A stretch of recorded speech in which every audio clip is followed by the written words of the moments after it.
Over the past decade, I've watched American troops operate on the front lines of war in Iraq and Afghanistan, both as a U.S. Marine and later as a journalist. During that time, two things have struck me. First, Americans have developed a low tolerance for seeing their soldiers return home in coffins. And second, soldiers are surrounded by an overwhelming amount of new technology. It's now part of their everyday lives. These two trends are shifting the way the U.S. fights its wars. The Pentagon is currently building an army of what it calls unmanned systems. It's their fastest growing arm of development.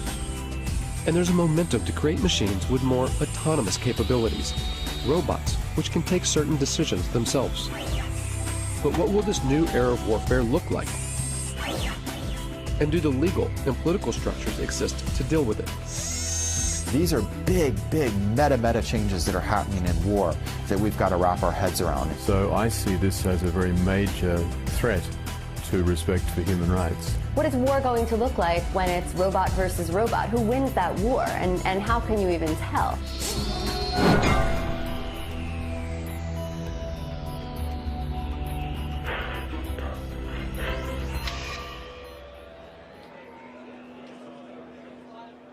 This is the largest gathering of robotics companies in the world.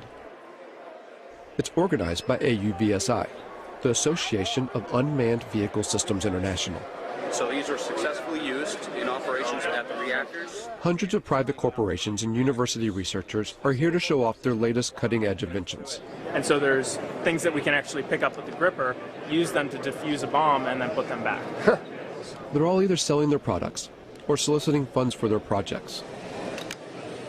And most of them are targeting a single customer with deep pockets, the U.S. military. This is an annual conference for the robotics industry in Washington, D.C. Years ago, this was a pretty small gathering. This year, there'll be over 7,000 attendees. It's an enormous business here now.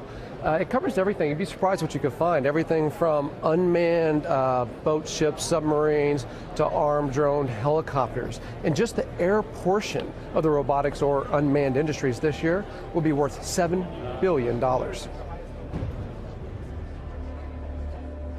In 2009, the U.S. Defense Department earmarked $18 billion over 5 years for the development of unmanned systems.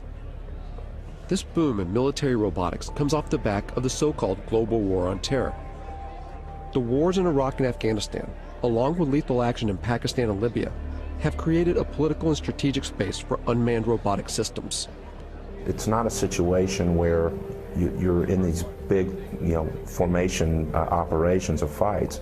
You're dealing with very explosive, very spontaneous events.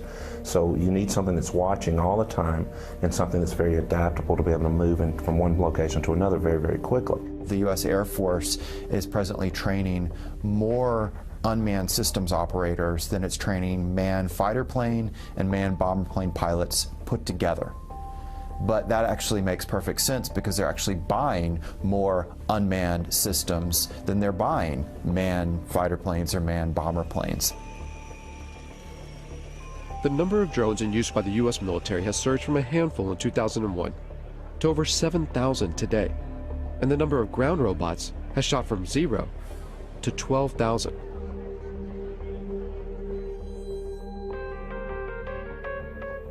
When you start to take a look, the amount of robot research funded by the U.S. military is astonishing.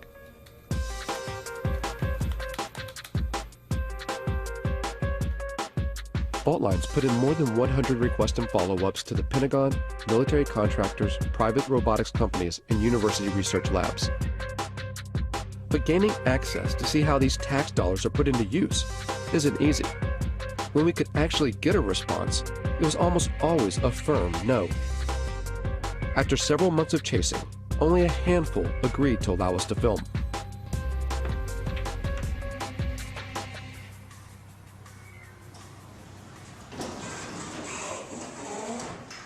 Tardec was one of them. It sits on a base just outside Detroit, Michigan. If you just want to try it out, drive. Seriously? That's it. An Army research facility from World War II. It used to build tanks. Wow, look at that. Now much of their work is dedicated to robotic technology. What we're looking at here at Tardec is unstructured environments. So robots that can move out of the area of very strict programming. So one of the ways of doing that is through teleoperation. So we have, it's not the classic robot. It's somebody actually controlling something. It's not a remote-controlled car because they're doing it through a TV set. All the robots here are collaborations between TARDEC and private companies or university labs, or both. Companies like iRobot in Bedford, Massachusetts. This is the home of the PackBot, one of the first ground-based robots the U.S. military adopted after 9/11. Thousands are being used in Iraq and Afghanistan to defuse improvised explosive devices, or IEDs. The old way of doing business was to ask an individual, our sons, our daughters, our brothers, our sisters, to mount up one of those heavy, cumbersome, hot bomb suits and literally to waddle out to go face to face with an IED. Today, we do that at distance, and we do it virtually via a robot. Much, much better way to do business. So the interesting thing about this one is light. It weighs about 5 pounds or so. And here's what the military wanted. A robot that you could throw, say over a wall or something, and then look, it rights itself. And now you can see over that wall with the cameras on that robot. With video game-like controllers, soldiers can guide recon robots like this one to see over walls or defuse bombs. These ground-based robots add a buffer between the soldiers that use them and a potential threat, whether it's a bomb or a human enemy. But technology designed to save lives can be easily modified to kill. The step between putting a laser beam on someone's forehead, it's not a technological leap to then putting a bullet in their forehead. It's actually a legal, political question. We feel strongly and ethically that there has to be a man in the loop. If you look at the history of any military technology, it typically starts in reconnaissance, then becomes frustrated that you see bad happenings but can't deal with them, and it evolves to strike. Really, the technology will happen. It's how we're going to deal with that technology. While the idea of arming ground robots still seems taboo, in the air, it's a line that has long been crossed. At a Utah Army testing facility, the military has invited members of the media to a display of its unmanned aerial systems. We're going to showcase that entire package for you here today in a way that I think is going to really resonate with you once you see what's inside and behind the curtain. It's the largest drone demonstration the U.S. Defense Department has ever allowed to be filmed. As the drones fly overhead, journalists watch the mock operation from inside a hangar. From 7,000 meters in the air, the Gray Eagle hunts its target. 8-9, Overlord Maine. Maintain eyes on that truck. It's estimated that the Pentagon will invest nearly $37 billion toward drone development through 2020, advancing unmanned systems more than piloted aircraft. Oh, I think it's fundamentally changed warfare. I think it's fundamentally changed the way we operate. I think eventually it's going to fundamentally change the way we live in the United States. And now we have a technology that allows you to carry out acts of force without having to think about some of the consequences, the political consequences of sending sons or daughters into harm's way. So in my mind, the barriers to war in our society, they were already being lowered. Now we have a technology that literally takes those barriers to the ground. Apache 17, track target 2. All of which make it such an attractive tool for the U.S. But drones are some of the most controversial weapons in the American arsenal, particularly in their use for targeted killings, a phrase first termed under the Bush administration's so-called War on Terror, to use lethal force against specific individuals. It means killing people, often outside official war zones. The program has been ramped up under the Obama administration. In places where there would be very serious geopolitical ramifications and the ramifications of American lives being placed on the ground in those dangerous situations, the drone appears like a silver bullet. Pakistan has borne the brunt of the silver bullet. And it's all secret. The CIA, not the military, runs the Pakistani drone program. The CIA is not required to offer any information about its operations, how it selects its targets, who is in charge, and how many people are killed. And the Obama administration will not officially discuss the CIA drone program, not even to confirm or deny its existence.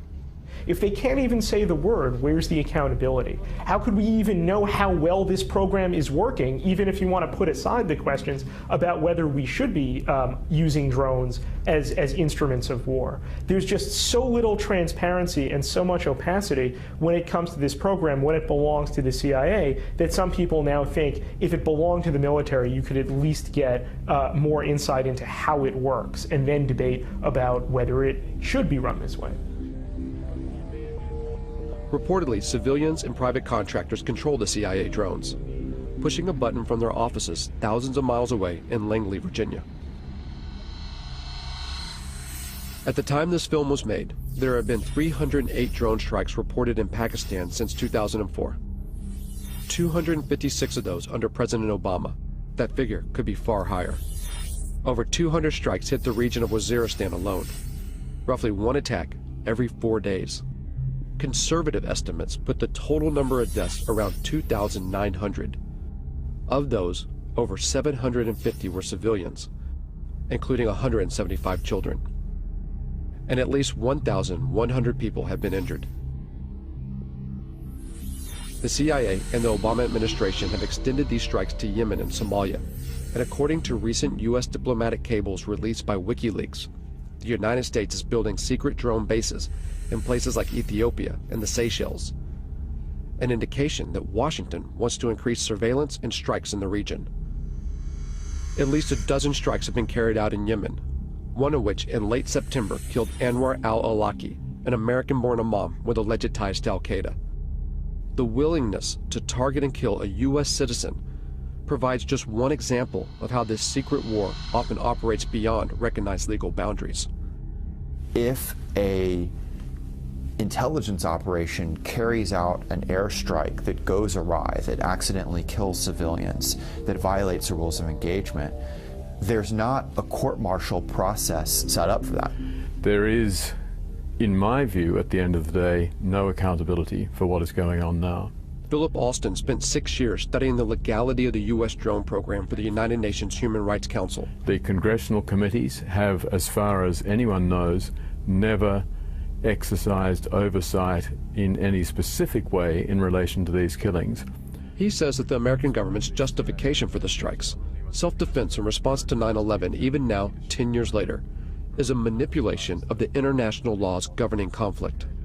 Now, in terms of international law, that represents a fundamental breakdown in what are called the rules on the use of force. It would enable the United States to use force against any target, any country, any time. Following 9/11, Congress passed a resolution called the Authorization for Use of Military Force, or AUMF. It allows the U.S. President to use military force anywhere against people believed to be responsible for 9/11. And when the Obama administration has been asked, what authorities do you possess to go, into Yemen, to go into Somalia, even, outside Afghanistan into Pakistan, for the purposes of attacking people that you say are aligned with al-Qaeda, they use the AUMF. I think the U.S. is certainly risking setting itself up for a significant global backlash against its extension of power extraterritorially. But the bigger problem, of course, is other states saying, well, this is the norm. You do it. Why shouldn't we do it? The UN Human Rights Council has taken no action to further investigate the legality of the U.S. drone program. While the U.S. continues to expand the program, 45 other nations are working on their own drones, many being sold on the open market. In the rush to churn out robotic military systems, who buys these technologies and how they're used has minimal international oversight. In short, the law is not keeping up with the pace of development. You know, technology doesn't stop, and that's, I think, one thing that people need to realize is that it's accelerating ever faster, not just in the number that we're using it, but how advanced it is. The accelerated pace of development is such that it is inevitable that we are creating machines that are going to be able to do things we cannot currently conceive of them doing. I think if the United States were serious, part of this major program to, if you want to create a word, to robotize its war-making functions, would be to build in various safeguards designed to ensure respect for the laws of war. There has been a mad dash for advancement with very little consideration for how that advancement will play out against human society. And Rita J. King is a futurist who studies the potential dangers that technological advances in robotics and artificial intelligence can bring. Within the United States, you have the military, and then you have, private business, and you have universities. So all these different groups are doing their own research and their own creations at different paces, and eventually there will be more of a coming together of these different aspects of the programming and the creations, and we will cross a line. In a university lab at Virginia Tech, Professor Dennis Hong and his students work on a robotic soccer team. The real thing is, if you want to use these robots outside the lab in real life doing real work, then without all the skills needed to playing soccer, it won't happen. So it's a really good controlled competition where we can develop all the technologies needed for robots to be used in real life. Virginia Tech's funding comes from a variety of sources. These robots are part of a project sponsored by the National Science Foundation. But they also take on projects financed by the U.S. military.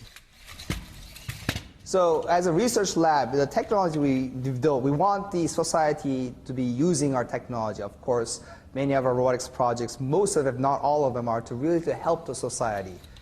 But here they recognize that a technology's ultimate use is unpredictable. Time to time, as a group, we sit down and discuss about these kind of problems. Mainly, it's very sensitive, especially for when we work on military-funded projects and those kind of things. But many times, we don't have any control once it leaves our hands. However, that's true for any technologies, any science besides robotics as well. It's hard to put a timeline on how fast robots and artificial intelligence will develop. But almost everyone we spoke to seemed to believe that in just a few decades, the robots that will exist in our world will be unrecognizable by today's standards.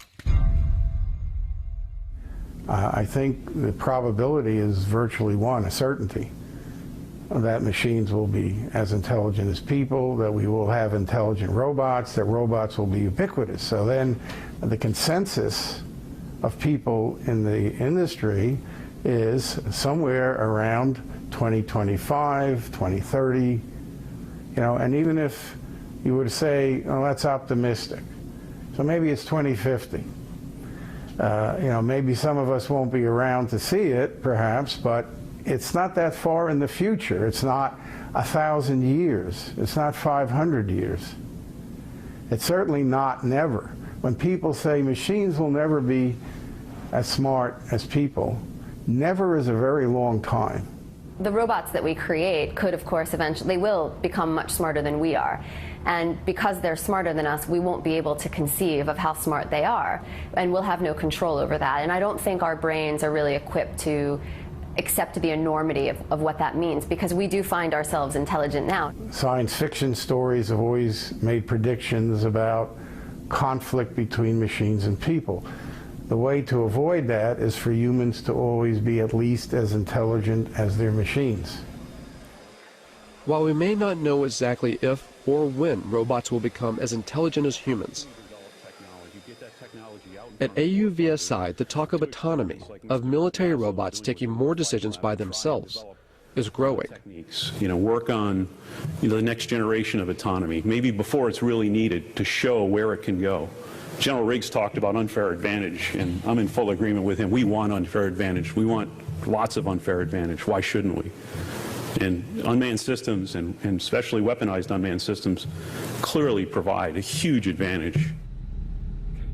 So how far will robot autonomy go? And will a robot ever be allowed to make the ultimate decision? to take a human life. Officially, the U.S. military claims there will always be a man in the loop, that a human will always make the decision to kill. But there are signs that this may not always be the case. In 2006, the Army funded a major study to find out if lethal autonomous robots could be programmed to act ethically on the battlefield. There's a long and rich history of war crimes in every war. We try and train our soldiers, and soldiers are instructed in this, but we are human beings. And there is emotions, there's anger, fear, frustration.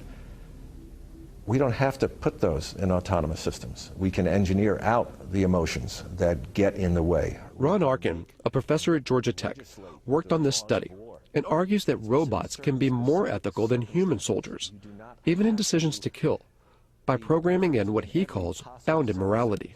You establish a venue, a region, or a task environment, or a mission under which the system is operating, and you engineer that system to make sure that it acts appropriately under those particular circumstances. Whether it makes that decision what to fire at, when to fire, and who to fire at, that I think is a critical decision that we already sort of ritualize within the military decision process, and we shouldn't relinquish that. There's reasons to deny people their right to life, self-defense, intervening on behalf of another to defend their life. But those are decisions that human agents and moral agents should be making, and not automatic processes. I will never, ever make the claim that these systems will be perfect. But I do make the claim that, I have the belief that these systems can outperform human beings in the battlefield, ultimately from an ethical perspective. We do have a moral responsibility to try to prevent this, and to not invest our time and energy and resources as scientists, as a society, into building a technology that has that kind of capacity to kill people on its own. But for now, there are no signs that research like this will stop. Because there's an assumption that underlies not only Arkin's work, but also the billions spent on defense. The assumption that war will always continue. War is a very cultural thing. It's a kind of a social deliberation instead of a moral deliberation, or a cultural deliberation, if you will. Like, how do we want to fight wars? What is it to be a warrior in this society? And what does this society decide that war is about and is good for? In the past, battles had formal boundaries and ends, where each side had to bury their own. But as more robots go to war on behalf of humans, what stake does society hold? As killing becomes more automated, does it make war all too easy? So I think that is a big issue as far as what these technologies are going to do, and making war much easier to become involved in, and really detaching, especially in the United States, the American public from its sense of responsibility and moral and social deliberation that should go into deciding when wars occur.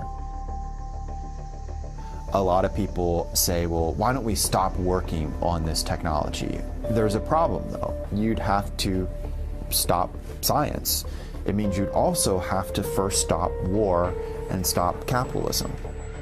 And there's such a vast amount of money that goes into thinking about defense problems and solving defense problems, that if we turned that time and energy and resources into solving more practical problems, we would actually probably alleviate most of the social and political problems that cause us to have defense and security concerns.